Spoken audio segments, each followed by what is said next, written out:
जय जय रघुवीर समर्थ. श्रीमत दासबोध. दशक 16वा. तत्वान्वयाचा. समास 9वा.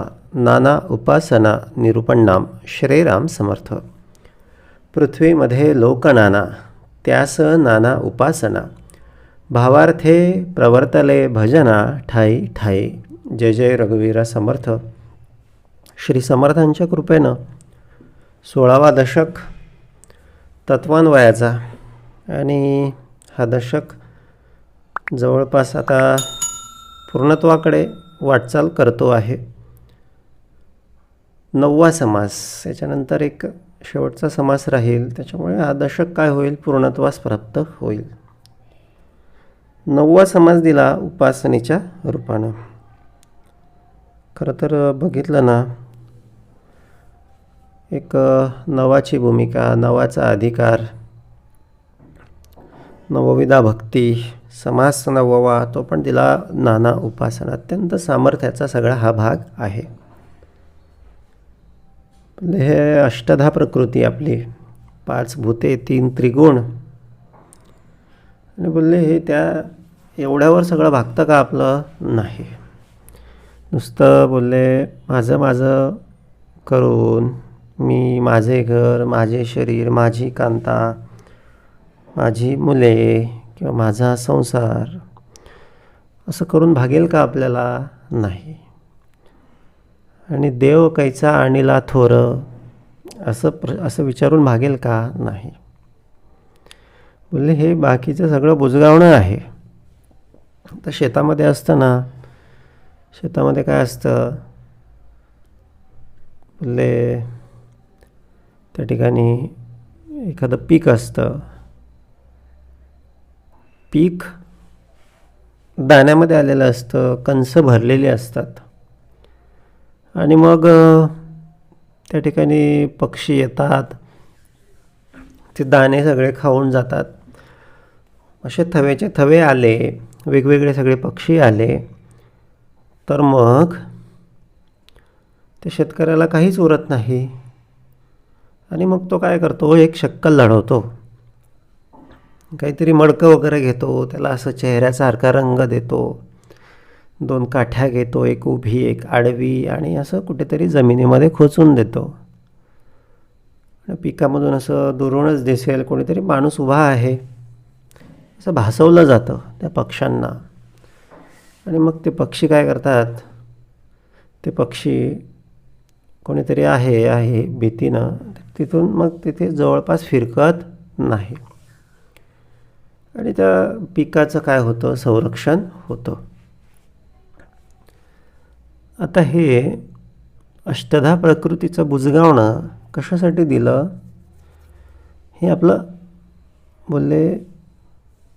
आता त्या पिकामध्ये तो असतो, इकडे या बुजगावण्याच्या मध्ये काय आहे, तर बोलले तो आत्माराम आहे किंवा ते तत्व आहे. फक्त एवढाच फरक आहे, बाकी भूमिका दोहीकडे सारखीच आहे. तिकडे दाण्यासाठी बुजगावणं आहे, आणि इकडे हे बुजगावणं कशासाठी आहे, ते आतल्या सारासाठी, आतल्या आत्मारामासाठी. मग म्हणून मग एक नुसतं माझं बुजगावणं म्हणून चालणार नाही, माझा संसार म्हणून चालणार नाही. तर येथे पाहिजे जाड विवेक रचना. विवेकाची भूमिका कशी पाहिजे, तर अत्यंत जाड पाहिजे. जाड म्हणजे काय, अत्यंत विस्तृत पाहिजे, व्यापक पाहिजे. एक संपूर्ण मानवी जन्म आपण विचारात घेतला पाहिजे. जगताना व्याप्ती आपल्या विचारांची एवढी वाढवली पाहिजे. एक संपूर्ण मानव जन्माचं सार आपण लक्षात घेतलं पाहिजे, आणि त्या अनुषंगानं आपली वर्तनाची भूमिका असायला पाहिजे. नाहीतर काय होतं, आपण तेवढ्यापुरता विचार करत जातो, दिवस पास होत जातात, आणि नंतर कळतं शेवटी अंथरुणाला पडल्यावर म्हणा, किंवा जेव्हा सगळी वेळ निघून गेलेली असते तेव्हा, की अरे जगण्यासारखं काहीतरी वेगळं होतं, करण्यासारखं काहीतरी वेगळं होतं, काहीतरी सत्कारणी देह लावायचा होता, काहीतरी परमार्थी देह लावायचा होता, काहीतरी समाजकारणी परमार्थी देह लावायचा होता. माणूस राजकारणी देह लावतो, आणि ते पण कशाकरता लावतो तर बोलले कुठेतरी स्वार्थ घेऊन तो काय करतो, देह राजकारणी लावतो. पण समाजकारणी लावला ना तर बोलले सार्थक आहे. राजकारणी लावून काय होणार आहे तर शीन उभा राहणार आहे. समाजकारणामधून काय होणार आहे तर कल्याण होणार आहे.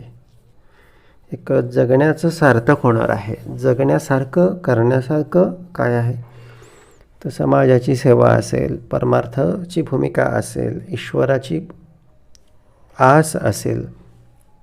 ही भूमिका काय आहे तर ही भूमिका करण्यासारखी आहे.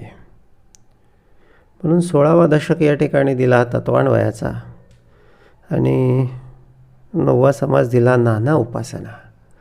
आता बाबा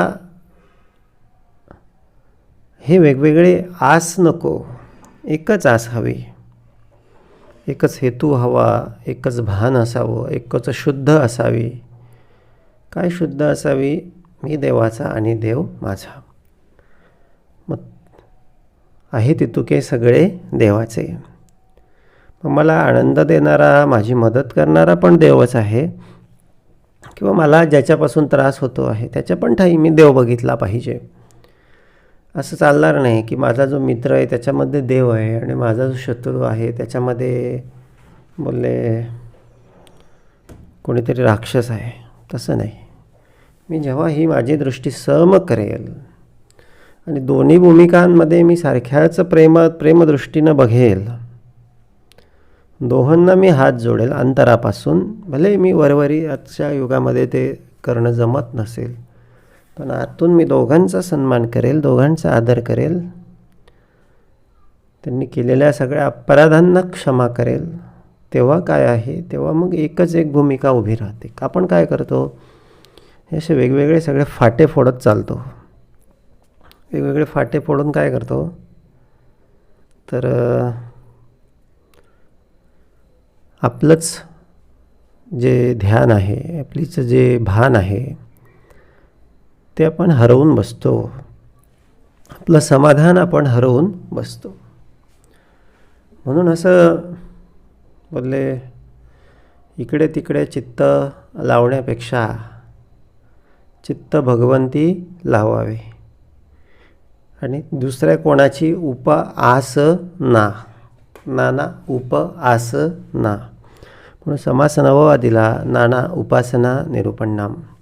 आता या 9व्या समासामध्ये कुठले कुठले आहेत त्या सगळ्या भूमिका समर्थांनी इथे आपणाला आता वर्णन करून दाखवलेल्या आहेत.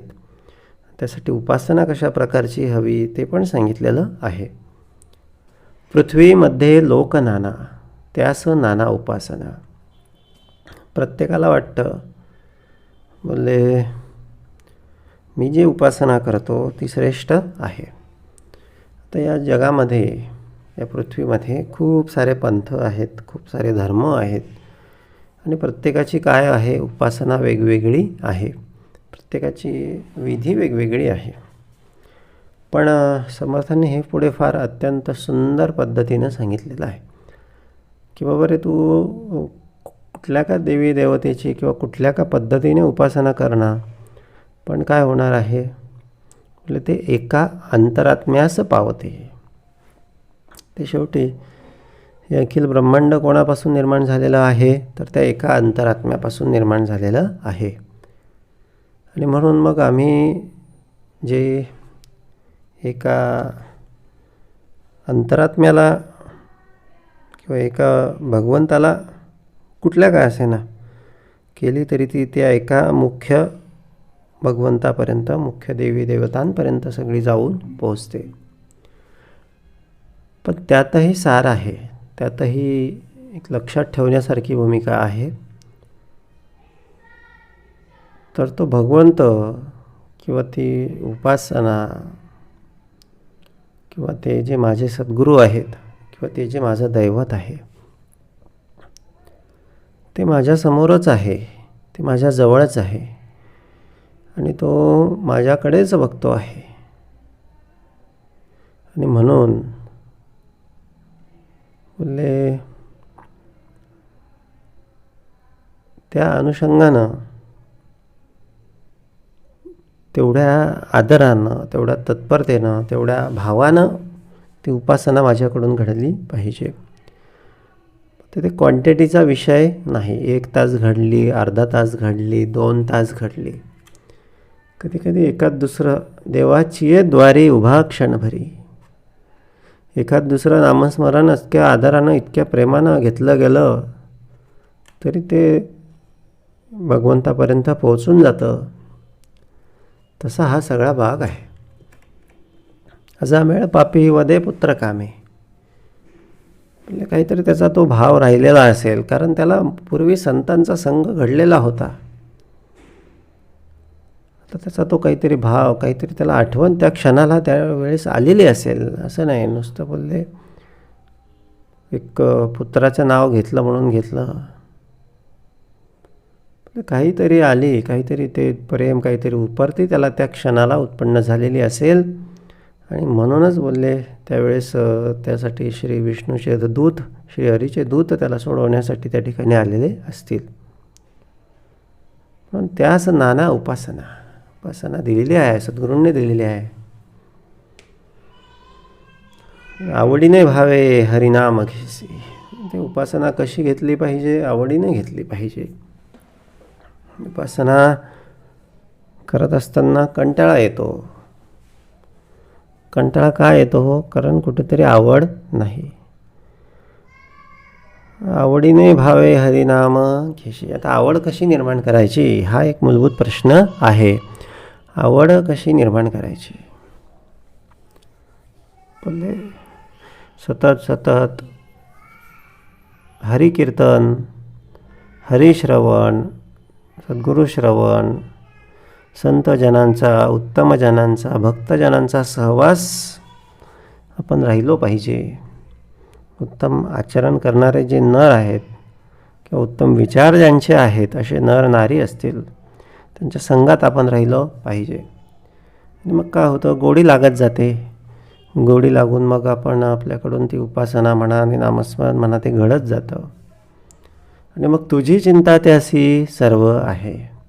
आणि मग त्या परमेश्वराला, त्या सद्गुरूंना आपली चिंता निश्चितपणे लागून राहते. तर तुकोबांची नाही का तिकडे त्या भंडाऱ्याच्या डोंगरावर जाऊन कुठेतरी बसायचे. आपल्याला ते आवडी शोध, आपण सापडू की न सापडू, मग ती आपल्याला भाकरी आणेल की न आणेल,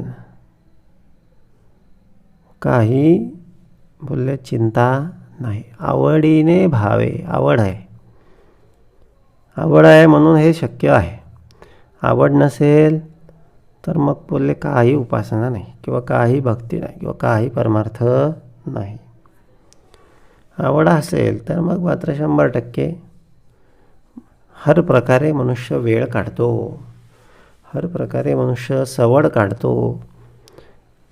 फुलाची पाकळी तो भगवंताला अर्पण करतो. मग एक अत्यंत अशी भूमिका, अशी सुंदर उपासना मग निश्चितपणे आपलं कल्याण करणारी असते. एक आवड, आदर, प्रेम भगवंताप्रती आपलं उत्पन्न व्हावं अशी मागणी आपण या प्रसंगी सद्गुरूंना करूया. पृथ्वीमध्ये लोक नाना, त्यास नाना उपासना. भावार्थे प्रवर्तले भजना ठाई ठाई. भावार्थानुसार जो तो ज्याचं भजन घेऊन प्रवर्तला आहे, बसलेला आहे, सगळीकडे आहेत, नुसते एका ठिकाणी नाही. तर बहुतेक ठिकाणी तो बोलले भक्त वेगवेगळ्या सगळ्या उपासना घेऊन, वेगवेगळे सगळे परमार्थ घेऊन बसलेला आहे. आणि पुढे काय सांगितलं? आपुल्या देवास भजती, नाना स्तुती स्तवने करीती, जे ते निर्गुण म्हणती उपासनेसी. आणि मग हे बोलले आपापली उपासना, आपापलं भजन, आपापली भक्ती प्रत्येकाला श्रेष्ठ वाटत असते. त्यातल्या त्यात श्रेष्ठ भूमिका काय आहे तर निर्गुणाची भूमिका आहे. निर्गुण कोण की बोलले जे आधी सुरुवात ज्याच्यापासून झाली आणि निश्चळ होते सर्वा ठाई. आधी काहीच नव्हतं, सृष्टीच्या आरंभी काय होतं, काहीच नव्हतं, एक फक्त निर्गुण परब्रह्म होतं. मग त्याच्यामध्ये चलन निर्माण झालं वायुरूपानं, मग ती माया निर्माण झाली. मग तेच निर्गुण परब्रह्म सर्वांच्या ठाई बसलेलं आहे, सर्व उपासनेमध्ये तेच आहे. आणि प्रत्येकाला वाटतं की माझ्या ठाई तेच आहे किंवा ते मी त्याचीच उपासना करतो आहे. समर्थ पण तेच म्हणतात की बाबा रे ती भूमिका सगळीकडे तीच आहे किंवा सारखीच आहे. म्हणून नाना स्तुती स्तवणे करती जे ते निर्गुण म्हणती उपासनेसी. याचा कैसा आहे भाव मज सांगीजे अभिप्राव. अरे हा स्तुतीचा स्वभाव ऐसा आहे. आता याचा भाव कसा आहे किंवा याच्यातले मागची भूमिका काय आहे तर समर्थ याचं आम्हाला कृपया वर्णन करून सांगा अशी विनंती या ठिकाणी श्रोत्यानं केली. आणि अरे हा स्तुतीचा स्वभाव समर्थांनी मला लगेच सांगितलं की म्हणाले बाबा हे प्रत्येकजण अशा पद्धतीनं म्हणतो, पण त्या मागचे भावार्थ जरी बघितला तरी तो तसाच आहे. निर्गुण म्हणजे बहुगुण. तर निर्गुण आहे याचा अर्थ काय आहे ते सर्व ठिकाणी आहे. गुणाला लिमिटेशन्स येतात. आपण डायमेन्शन्स बोलतो की नाही, लांबी, रुंदी, उंची. तर हे काय आहेत, हे डायमेन्शन्स आहेत, मिती आहेत. मग कोणाला 2 मिती असतात, लांबी आणि रुंदी असते. कोणाला एकच मिती असतं, फक्त लांबी असते रेषेला. नुसता बिंदू जर घेतला तर त्याला काहीच नसतं. बाकी वस्तू जर घेतली तर त्याला लांबी असते, रुंदी असते, उंची असते. त्याला 3 मिती असतात, 3D असतात. काही 4 मिती असतात, वरची बाजू, खालची बाजू, इकडच्या तिकडच्या वेगवेगळ्या प्रकारच्या वेगवेगळ्या सगळ्या वस्तू असतात. आता ज्याला काही मितीच नाही, शून्य मिती असणारं, शून्य जे आहे ते काय आहे ते सर्व ठिकाणी उपस्थित आहे किंवा सर्वांच्या ठाई ते उपस्थित आहे. म्हणून म्हटलेलं आहे की निर्गुण म्हणजे बहुगुण. बहुगुणी आहे. बहुगुणी अंतरात्मा जाणं. म्हणजे तो अंतरात्मा आणि कसा आहे तर बहुगुणी आहे. सर्वांच्या ठाई वास करतो, त्याचे तसे गुण जसे असले त्या पद्धतीनं तो रहाटणी करतो. सकळ त्याचे अंश हे प्रमाण प्रचित पहा. हे महत्त्वाचं आहे. म्हणजे सकळ त्याचे अंश ही भूमिका आपण अशी रटून घेतली पाहिजे. म्हणजे काय की बोलले म्हणजे कुठल्याही परिस्थितीमध्ये कुठल्याही प्रसंगामध्ये आपल्याला स्थिर राहता येईल. आपण ते वेळच्या वेळी सगळं विसरून जातो. पण हेच एकदा का ही स्थिती प्राप्त झाली, सकळ त्याचे अंश जाणं हे प्रमाण. म्हणजे काय आहे तर झाले जन्माचे सार्थक. जन्माचं सार्थक झाल्याशिवाय राहत नाही. यासाठीच उपासनेचा अट्टहास आहे. यासाठीच परमार्थाचा उहापोह आहे. यासाठीच सगळी भक्ती आहे. यासाठीच सगळं श्रवण आहे. एकदा का सगळीकडे त्याला आपण बघायला शिकलो किंवा आपल्याला सगळीकडे तो दिसायला लागला की बोलले आपले ते अचिव्हमेंट्स आहेत, ते पूर्णत्व आहे. म्हणजे आपण त्याच्याशी तादात्म्य करून जातो आणि मग असं जाणण्यासारखं करण्यासारखं काही राहत नाही. म्हणून बोलले अरे हा स्तुतीचा स्वभाव ऐसा आहे. त्याच्यानंतर काय दिलं की बाबा रे तो बहुगुणी आहे, त्याचे सगळीकडे अंश आहेत, हे प्रमाण प्रचित पहा. सकळ जनासी मानावे ते, एका अंतरात्म्यास पावते, अधिकार परत्वे ते मान्य कीजे. मग आता याचं आणखीन समर्थांनी सूक्ष्मीकरण, आणखीन स्पष्टीकरण काय दिलं की बोलले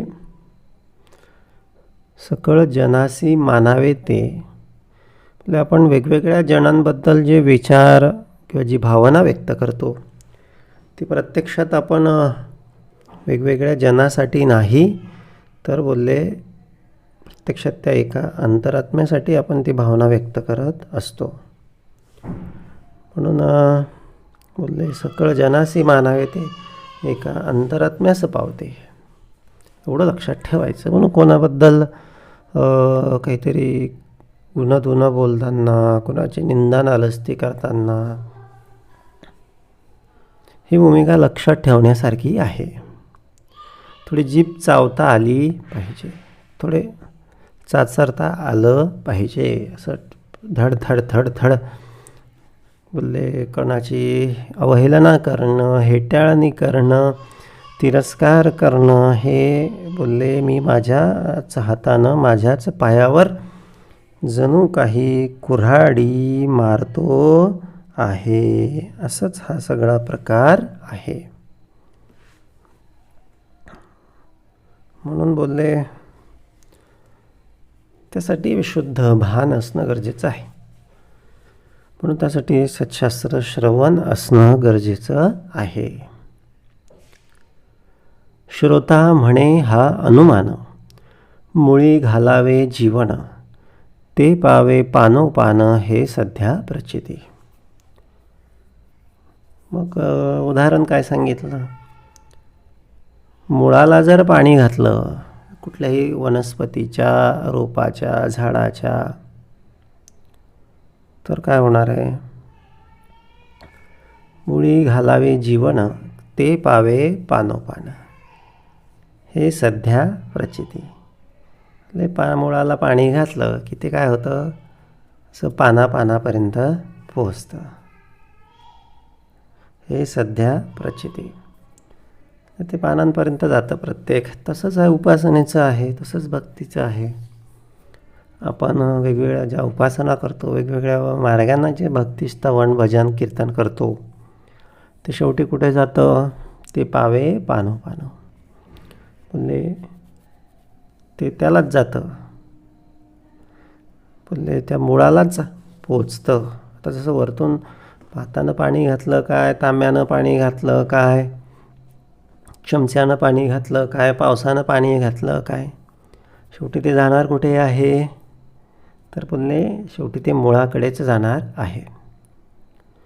मग या ठिकाणी श्रोत्यानं पुन्हा एकदा अनुमान घेतला. काय अनुमान घेतला, वक्ता म्हणे तुळशीवरी उदक घालावे पात्रभरी, वरी न थिरे निमिषभरी भूमीस वेदे.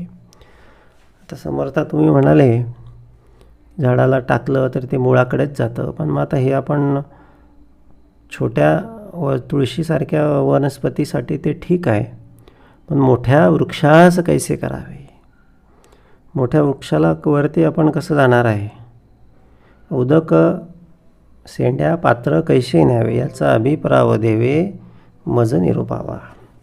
मोठ्या वृक्षांसाठी कसं करायचं हे तुम्ही आम्हाला सांगा. मग समर्थ म्हणाले सोपं आहे बाबा, पर्जन्याचे उदक पडते, पावसाचं पाणी पडतंच की नाही त्याच्यावर पण, आणि ते पडून त्याचं पण पाणी मुळाकडे येतं की नाही, बोलले ते तो मुळाकडे येते.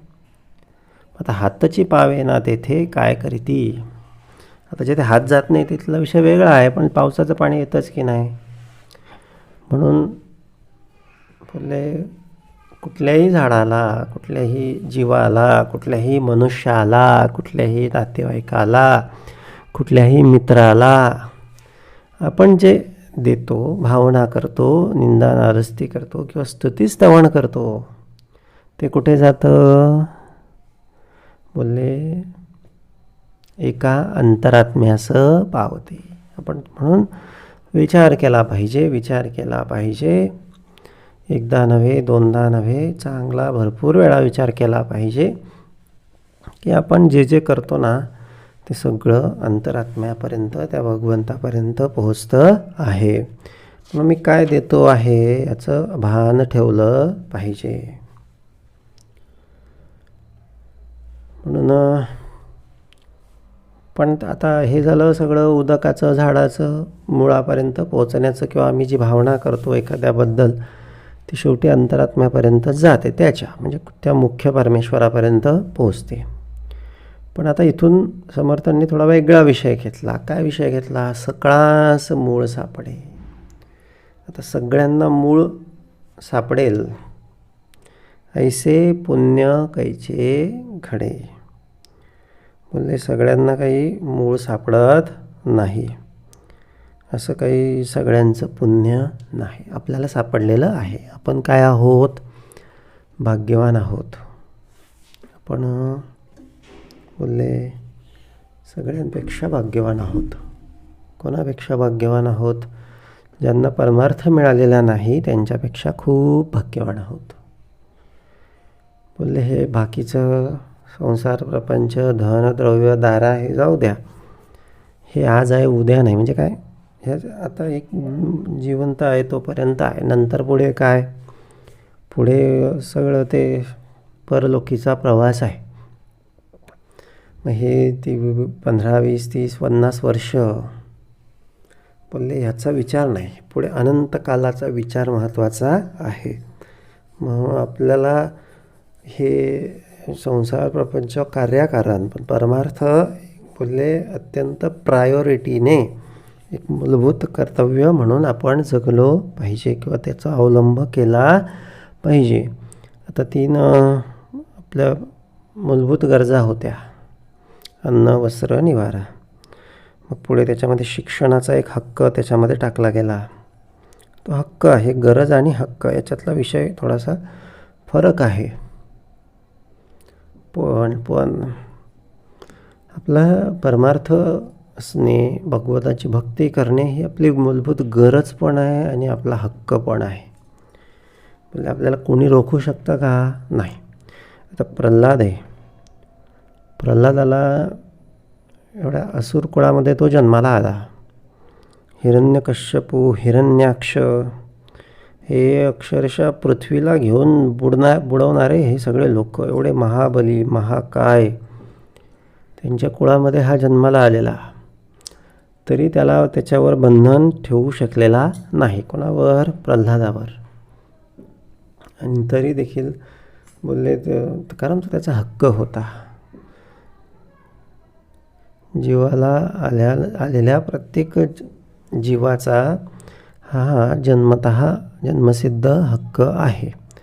काय हक्क आहे? की बाबा रे मला भक्ती करता यावी किंवा भक्ती करावी, देवाची स्तुतिस्तवन करावं आणि स्वतःला सोडवून घ्यावं, तेवढ्यासाठीच आलेलो आहोत. तो एकमात्र उद्देश आहे. गाडीत आपल्याला जीवनाच्या प्रवासामध्ये तेवढ्याकरता बसवलेलं आहे. बाकी दुसरा काहीच उद्देश नाही. आणि म्हणून बोलले हे असली भूमिका आपण अत्यंत जाणीवपूर्वक घेतली पाहिजे किंवा समजून घेतलं पाहिजे की बाबा रे आपलं हेतू काय आहे. म्हणजे दिवसभरामध्ये तेवढं काम निश्चितपणे करावं, तेवढं करून मग बाकीचं उरलेलं काम संसाराचं करावं. संसार करून उरलेला वेळ परमार्थ असा विषय नाही. बोलले हे परमार्थ अशानं फक्त काय होणार आहे, तेवढ्यापुरतं करण्यासारखा हा विषय नाही. एक आनंद पाहिजे असेल, खराखुरा आनंद, खरीखुरी प्रचिती पाहिजे असेल तर परमार्थ फर्स्ट. बोलले सगळ्यात आधी, सगळ्यात प्रथम काय पाहिजे तर प्रथम हा परमार्थ पाहिजे. सकळांस मूळ सापडे. सापडत नाही, कोणाला सापडत नाही, आपल्याला सापडलेलं आहे. ऐसे पुण्य कैचे घडे. म्हणजे हे असं पुण्य काही प्रत्येकाला लाभत नाही. साधुजनाचे पवाडे विवेकी मन.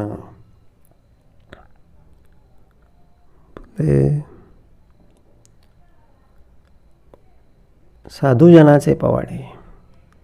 आता साधू जन जे असतात, साधू जे अंतःकरण म्हणजे एक सद्गुरू कृपेनं ज्याचं धुतलेलं आहे किंवा स्थिर झालेलं आहे, एक सद्गुरू कृपेनं ज्याला पूर्व जन्मामध्ये परमार्थ लाभलेला होता. अशांना काय होतं, अशांना परमार्थ परत लाभतो. जिथून क्लोज झालेला होता तिथून परत लाभतो.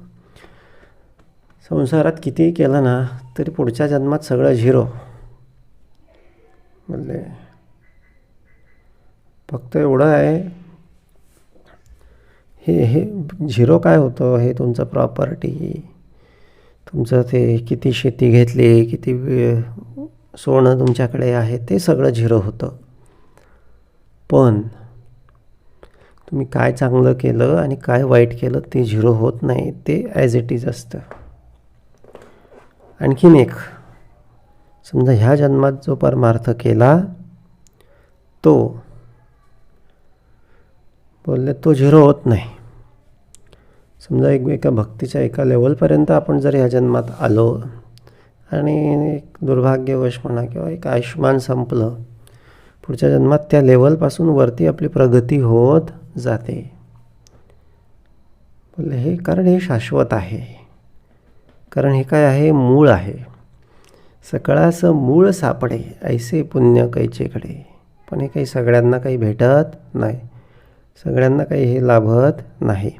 साधुजनाचे पवाडे विवेकी म्हणा. साधुजन आहे, जो भगवत कृपापात्र जन आहे, त्यांना मात्र हे सगळं बोलले सहज लाभत असतं.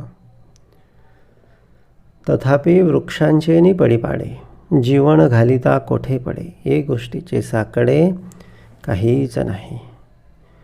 आता वृक्षांसारखं जीवन बोलले पाणी टाकलं कुठल्याही झाडाला ते मुळाकडेच जातं. ह्याच्यात काही एक गोष्टीचे साकडे काही, याच्यात काही फारसं काही असं वेगळं असं काही नाही. सगळ्यांचं पाणी मुळालाच जातं. तसंच आहे. भक्ती करावी, परमार्थ करावा आणि ते शेवटी ते एका आत्मारामाला हे सगळं पोहोचतं. अशा पद्धतीनं हे सगळं त्या श्रोत्याच्या मागील आशंकेचं काय झालं, निरसन झालं. मागील आशंकेचे निरसन होता झाले समाधान. आता गुणास निर्गुण कैसे म्हणते. आता एक शंका झाली, आता दुसरी आली. शंका काही संपतं का, नाही. मन आहे, मनाला काय, मनाला आपण कितीही त्याच्या वासना पुरवल्या, कितीही त्याच्या इच्छा पुरवल्या, कितीही त्याच्या आकांक्षा पुरवल्या, तरी बोलले त्याचं मन भरतं का, मनाचं मन भरतं का, नाही. पण इथे समाधान झालेलं आहे. आशंकेचे निरसन होता झाले समाधान. सद्गुरुचरणापाशी आला, परमार्थामध्ये आला, भक्तिमार्गात आला, तर त्याला समाधान असतं. भले त्याला दोन वस्तू त्याच्याकडे संसारिक कमी असतील, पण त्याच्याकडे काय असतं, त्याच्याकडे समाधान असतं. होता आशंकेचे निरसन. कारण ती आशंका आहे. संसार म्हणजे काय, आशंका आहे. संसार म्हणजे काय शाश्वत आहे का, नाही. ते काय कायमचं आहे का, नाही. किंवा ते पुढे असंच राहणार आहे का, नाही. किंवा हे अनंत जन्माचं असंच आहे का, नाही. हे काहीच नाही. हीच एक आशंका होती. आणि त्याचं जर निरसन झालं, संसार म्हणजे काहीच नाही. कार्याकारण सकळ काही, आधी अंती काहीच नाही. ही भूमिका ज्याला कळली, माझं स्वतःचं स्वरूप ज्याला कळलं, होता आशंकेचे निरसन होता झाले समाधान, त्याच्याकडे समाधान उभं राहतं. म्हणजे संसारातील वस्तूंपासून समाधान उभं राहत नाही.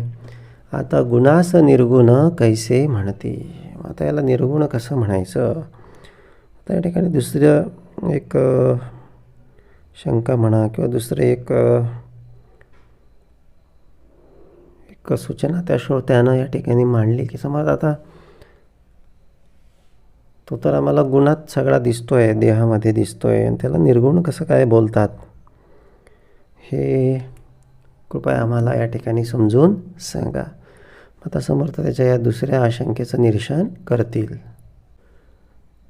चंचळपणे विकारले, सगुण ऐसे बोलिले, येर ते निर्गुण उरले गुणातीत. आता याचं उत्तर समर्थांनी दिलं.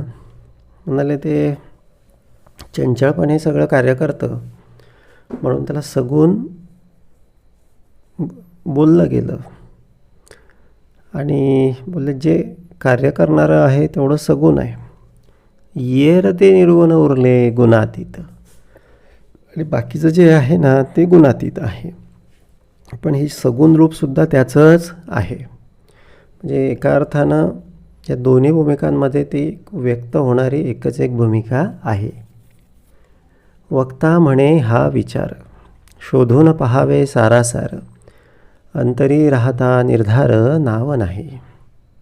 मग वक्ता म्हणे हा विचार, म्हणजे वक्ता काय म्हणाला, मग हा विचार शोधून पाहावा, याच्यातला सार घ्यावा, अंतरी राहता निर्धार नाव नाही. आतमध्ये जर निर्धार असेल ना तर मग ती आतली आणि बाहेरची भूमिका ही देखील काय होते, एकच होते. आता काय निर्धार असला पाहिजे की मी आता आलो आहे ना, माझा हेतू काय आहे, मला सद्गुरूंनी सांगितलेलं आहे ना, उपासना दिलेली आहे ना, मग बोलले हे याच्याप्रमाणेच सगळं होणार किंवा हे असंच सगळं मी कार्य करणार. अंतरी राहता निर्धार नाव नाही. बोलले मग काही नावच उरत नाही, काही त्या ठिकाणी नाव ठेवायला जागाच नाही उरत. निर्धार पाहिजे, निश्चय पाहिजे, दृढ संकल्प पाहिजे. चळे ना मनी निश्चयो दृढ ज्याचा. आता निश्चय तर सगळेच करतात, पण ज्याचा निश्चय चळत नाही, जगी धन्य तो दास सर्वोत्तमाचा. तो सर्वोत्तमाचा दास धन्य आहे. म्हणून विवेकेची तो मुख्य राजा. म्हणून आता ज्याच्याकडे विवेक मुख्य आहे तो राजा आहे. विवेकेची तो मुख्य राजा. फार सुंदर आहे. विवेक आहे म्हणून राजा आहे आणि राजाकडे विवेक असायलाच पाहिजे. विवेकेची तो मुख्य राजा आणि सेवकाचे नाव राजा. आणि सेवकाचे नाव राजा याचा विचार समजा विवाद खोटा. आता एखाद्याचं नावच राजा आहे आणि एखादा खरोखरचा राजा आहे, याच्यामध्ये काय फरक आहे, तर बोलले जमीन आसमानचा फरक आहे. म्हणून बोलले तसं हे सगुणात आणि निर्गुणात हा असा फरक आहे.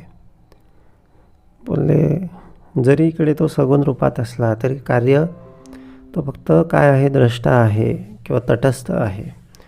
तो बाकी आपण बोलले आपले देह आपले मन, इंद्रिय, बुद्धी या सगळ्यांच्या भूमिकेतून तो सगळा चालत असतो. कल्पांत प्रळयी जे उरले ते निर्गुण ऐसे बोलिले, येर ते अवघेची झाले मायेमध्ये. निर्गुणाचे खूण काय आहे, बोलले सगळं कल्पांत झाला, प्रळय झाला, सगळीकडे बोलले सगळी समाप्ती झाली, काहीच उरलं नाही. म्हणजे उरतं ना ते निर्गुण आहे. आणि बाकीचं मग काय आहे, बाकीचं आता प्रळय तर काही झालेलं नाही. समजा अजून तर आपण जगतच आहोत किंवा ही सगळी सृष्टी अस्तित्वात आहे. मग ते काय आहे, तर ती भूमिका मायेची भूमिका आहे. सेना शहार बाजार नाना यात्रा लहान थोर, शब्द उठती अपार कैसे निवडावे. मग आता मायेमध्ये काय काय येतं, शब्द उठती अपार, खूप साऱ्या गोष्टी. आता त्याची काही उदाहरणं समर्थांनी या ठिकाणी दिली. शहर आहे, बाजार आहे, सेना आहे, हे सगळं काही कशामध्ये येतं, तर ते मायेमध्ये येत असतं. म्हणून बोलले अपार आहेत, याची काही गणती नाही. मायेचा काही अंत आहे का, किंवा मायेला काही लिमिट आहे का, नाही, मायेला काहीच लिमिट नाही. म्हणून बोलले या मायेपासून अलिप्तपणा घेतलेला कधीही चांगला असतो. कारण आपण जर म्हटलं की मायेला आता थोडीशी संधी देऊ. तर बोलले संधी पाय पसरी. मग बोलले एक एक सांगितलं तर 2, 2 सांगितले तर 4, 4 सांगितले तर 8. आणि ते 8 पूर्ण पूर्ण पूर्ण करत करत करत करत आपली मृत्यूशी गाठ पडून जाते. असं हे फार साधं सोपं सहज सहज सुंदर आहे. म्हणून समर्थ काय म्हणाले, बाबा हे सगळं काही मायाच आहे.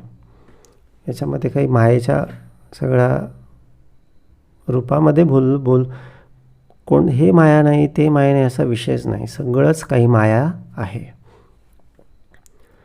काळामध्ये पर्जन्य काळ, मध्यरात्री होता निवळ, नाना जीव बोलती सकळ कैसे निवडावे. बोलले आता एखादा काळ किंवा एखादा ऋतू कसा ओळखायचा, कसं काय समजेल. पर्जन्य काळात ना थंडी असते, ना ऊन ना गरमी असते. बोलले आणि मध्यरात्र आहे, आभाळाकडे बघून पण सांगता येणार नाही की नेमकं ढग आहेत की काय आहे, म्हणजे कुठला काळ आहे. नाना जीव बोलती सकळ कैसे निवडावे.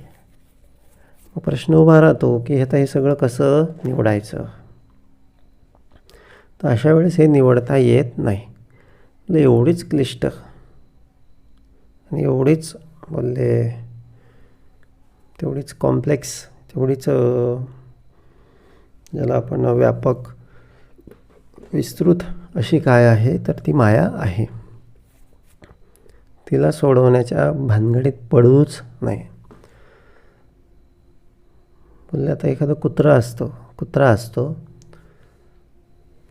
आणि त्याला वाटतं की ती शेपटी आपण तिला आपल्या तोंडामध्ये पकडावी. त्याने खूप जोराचे प्रयत्न सुरू केले. इकडून वळ तिकडून वळ, असा पळ तसा पळ, उभा पळ आडवा पळ, पण काही तो त्या शेपटीला पकडू शकलेला नाही. मग काय झालं, दमला थकला आणि असं पोटामध्ये तोंड घालून बसला.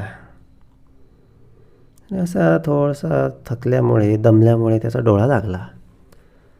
आणि जेव्हा त्याचे डोळे उघडले तेव्हा काय झालं, तेव्हा त्याच्या लक्षात आलं की ती शेपटी आपल्या तोंडाजवळच येऊन थांबलेली आहे, तोंडाला लागत आहे. बोलले हे मायेचं असंच आहे. सुख सुख सुख, माया माया जर करायला गेलो तर काय होतं, तर बोलले तर ही माया आपल्याला अशीच थकवते. पण इकडे परमार्थ सद्गुरू यांच्या चरणापाशी जर आलो आणि त्यांना जर शरण गेलो तर ही सगळा संसार प्रपंच माया मग अशी आपल्या हाताशी येते. सगळं काही आपल्या मनासारखं होतं.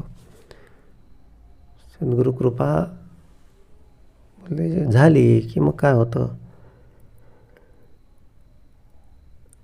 सर्व गोष्टी साध्य होतात. म्हणून मध्यरात्री होता निवळ, नाना जीव बोलती सकळ कैसे निवडावे. नाना देश भाषामते, भूमंडळी असंख्याते, बहु ऋषी बहुमते कैसी निवडावी. नाना देश नाना भाषा, बोलले बहुत ऋषी बहुत मत, खूप सारं या सगळ्या सृष्टीमध्ये भरून उरलेलं आहे. आता याच्यातलं काय खरं समजावं काय खोटं समजावं हा प्रश्नच आहे, किंवा हे कोण चांगलं कोण वाईट हा प्रश्न आहे. वृष्टी होताच अंकुर, सृष्टीवरी निघती अपार, नाना तरू लहान थोर कैसे निवडावे. आणखी एक उदाहरण दिलं मायेसाठी. म्हणाले पाऊस पडला, नुकताच पाऊस पडला, समजा जणू पावसाळा सुरू झाला, पाऊस पडला. आता पाऊस पडल्यामुळे या भूमीतून काय होतं, सगळीकडे जिकडे तिकडे असं हिरवेगार असे कोंब किंवा त्याला समर्थांनी या ठिकाणी अंकुर हा शब्द वापरला. अंकुर निघतात. आता ते अंकुर पाहून आपल्याला समजतं का की हे अंकुर कशाचा आहे? नाही समजत, कारण सगळे सारखेच असतात. मग हळूहळू हळूहळू विवेकानं, सरावानं असं असं निरीक्षण करत गेलं तसं तसं ते समजतं. आणखीन काय दाखवलं? खेचरे भूचरे जळचरे नाना प्रकारीची शरीरे नाना रंग चित्रविचित्रे कैसी निवडावी. तसंच आणखी वेगवेगळ्या सगळ्या प्राण्यांचं आहे, जळचरांचं आहे. सगळं कालवलेलं आहे, सगळं मिक्सअप झालेलं आहे. मग हे सगळं कसं निवडावं हे कळत नाही. तशीच माया आहे. या मायेमध्ये अशाच सगळ्या काही गोष्टी काय झालेल्या आहेत, मिक्सअप झालेल्या आहेत. आणि त्याच्यातून बोलले काय खरं, काय खोटं, काय चांगलं, काय वाईट काही कळायला मार्ग नसतो. अगदी सगळं हे सेम जसंच्या तसं कॉम्प्लेक्स सगळं स्ट्रक्चर आहे. कैसे दृश्य आकारले नाना परी विकारले उदंडची पैसावले कैसे निवडावे. तसंच हे दृश्याचं आहे. आता ही जी सगळी उदाहरणं आधी सगळी दाखवली त्यामध्ये आणि ह्या दृश्याच्या आपल्या दृश्य म्हणजे काय, हे सगळं संसार हे दृश्य रूपच आहे. एकच दृश्य आहे, एक सीन आहे फक्त.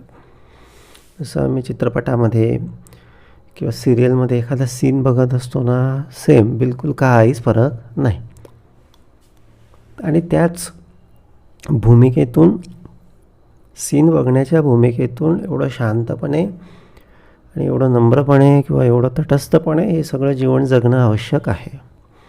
कारण याची रिॲलिटी तेच आहे. बाकी सगळं काय आहे, हे सगळं टेम्पररी आहे, एखाद्या तरंगासारखं आहे, एखाद्या बुडबुड्यासारखं आहे. तर त्या ब्रह्म्याचं आयुष्य, महादेवाचं आयुष्य, विष्णूचं आयुष्य जर बघितलं ना, तर माणसाचं आयुष्य त्यांच्या लेखी सेकंदाभरचं देखील नाही. आणि म्हणून बोलले मग आपलं त्यांच्या दृष्टीनं हे आपण मूर्खपणाच करत असू. एक थोड्या छोट्या गोष्टींसाठी रडणं, पडणं, हे पाहिजे, ते पाहिजे, असं पाहिजे, तसं व्हायला पाहिजे होतं. थोडं कुठेतरी आता या पलीकडे जाण्याची गरज आहे किंवा एक विवेकाची भूमिका विस्तृत करण्याची गरज आहे. म्हणून हे दृश्य उदंड पैसावलं आहे, पसरलेलं आहे. दृश्य पसरलेलं आहे नाही, फक्त पसरलेलं आहे. सत्य नाही, पसरलेलं आहे. पोकळीमध्ये गंधर्व नगरे नाना रंग बोलले लहान थोरे बहु व्यक्ती बहु प्रकारे कैसी निवडावी. आता समजा एखादी पोकळी आहे, त्या पोकळीतच म्हणजे आता हे आपण एक अवकाशातल्या एका पोकळीत आहोत. आपण म्हणजे काही फार असं मोठं या विश्वामध्ये आपलं स्थान आहे असं काही नाही. एक पोकळी मात्र. आणि बोलले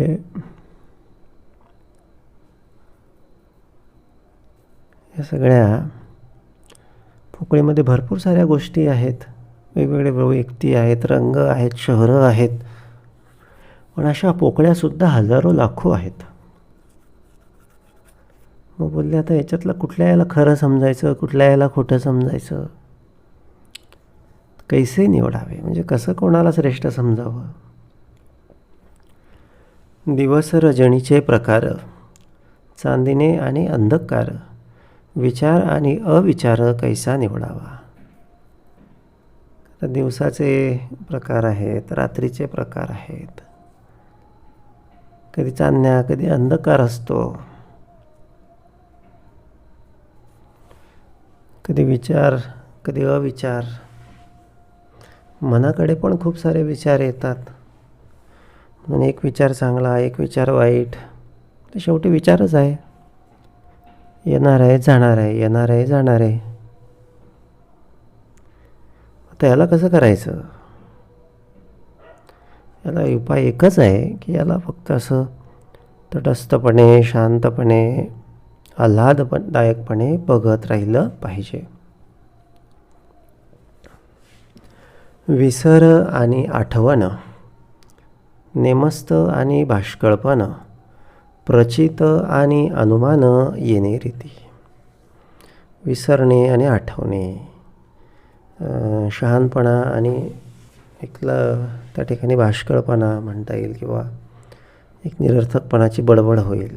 प्रचित आणि अनुमान येणे रीती, असं याच्यामध्ये भेद आहे. पहिले हे जाणणं म्हणजे हे शहाणपण आहे. न जाणणं आणि वेड्यासारखं याच्यामध्ये वाहून जाणं म्हणजे काय आहे, हे अज्ञानपण आहे. न्याय आणि अन्याय, होय आणि न होय, विवेके विन काय उमजो जाणे. म्हणून न्याय अन्याय, होय न होय, विवेके विन काय उमजो जाणे. अशा पद्धतीनं बोलले न्याय अन्याय, होय न होय, हे सगळं काही असंच आहे. कार्यकर्ता आणि निकामी, शूर आणि कुकर्मी, धर्मी आणि अधर्मी कळला पाहिजे. कार्यकर्ता कळला पाहिजे, निकामी कोण आहे हे कळलं पाहिजे, शूर कोण आहे हे कळलं पाहिजे. बोलले धनाढ्य आणि दिवाळखोर, याच्यातला फरक कळला पाहिजे. साव आणि तस्कर, बोलले सज्जन मनुष्य आणि तस्कर म्हणजे चोऱ्या करणारा मनुष्य, याच्यातला भेद कळला पाहिजे. खरे खोटे हा विचार कळला पाहिजे. खरं काय खोटं काय हे कळलं पाहिजे. वरिष्ठ आणि कनिष्ठ, भ्रष्ट आणि अंतर्निष्ठ, सारासार विचार स्पष्ट कळला पाहिजे. वरिष्ठ आणि कनिष्ठ, भ्रष्ट आणि अंतर्निष्ठ हे कळलं पाहिजे.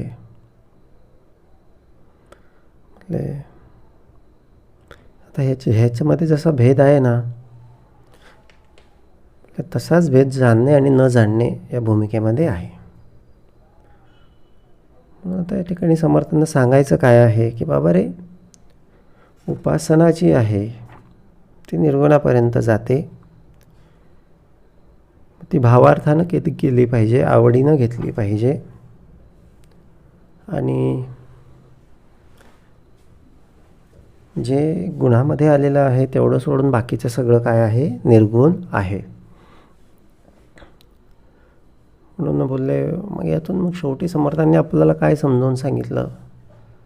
बोलले हा सगळा जरी भाग असला तरी आपल्याला मायेमध्ये राहून या विवेकाची ओळखण घ्यायची आहे, उपासना लावून घ्यायची आहे, सार असार कळून घ्यायचं आहे की ही माया जरी असली, दिसणारी जरी असली, बोलले तरी ती काय आहे, एक खेळ आहे किंवा एक भ्रमरूप आहे. प्रत्यक्षात आम्ही फक्त 2 दिवसासाठी येथे आलेलो आहोत. बोलले हे सगळं काही एक कुठेतरी एखाद्या चित्रपटातल्या सगळ्या कथानकासारखं सगळं आहे. म्हणून फार असं याच्यामध्ये असं स्वतःला या सगळ्या उपांमध्ये आपण स्वतःला असं गुंतवून घेऊ नाही. शांत राहावं, आतमध्ये अंतरी भगवंताचं चिंतन सुरू ठेवावं, एक सर्वाठायी त्या एका मुख्य चैतन्याला बघावं. बाकी हे बाहेरचं सगळं सटरफटर आहे. हे होणार, येणार, जाणार, याला काही अर्थ नाही. हे रुटीनचं आहे, हे रोजचं आहे. सत्य काय आहे, सत्य एक परब्रह्म आहे. आणि सत्य कसं जाणता येईल तर उपासनेच्या माध्यमातून सगळं आपणाला जाणता येईल. म्हणून आता वरिष्ठ काय आणि कनिष्ठ काय हे कळलं पाहिजे. इथलं काहीच वरिष्ठ आणि कनिष्ठ नाही. तो विचार जर असेल तर सगळं काही वरिष्ठ आहे. भ्रष्ट आणि अंतर्निष्ठ, एखादा आतून सगळा भरलेला आहे वेगवेगळ्या सगळ्या विषयातनी, आणि एखादा म्हणजे ते एकाशीच अंतर्निष्ठ आहे. ह्याच्यात साराची भूमिका कुठली आहे सारासार विचार स्पष्ट. ही साराची भूमिका आपण स्पष्टपणे समजून घेतली पाहिजे. सारासार विचार स्पष्ट कळला पाहिजे. इति श्रीदासबोधे गुरुशिष्य संवादे नाना उपासना निरूपण्णां समास नववा. जय जय रघुवीर समर्थ.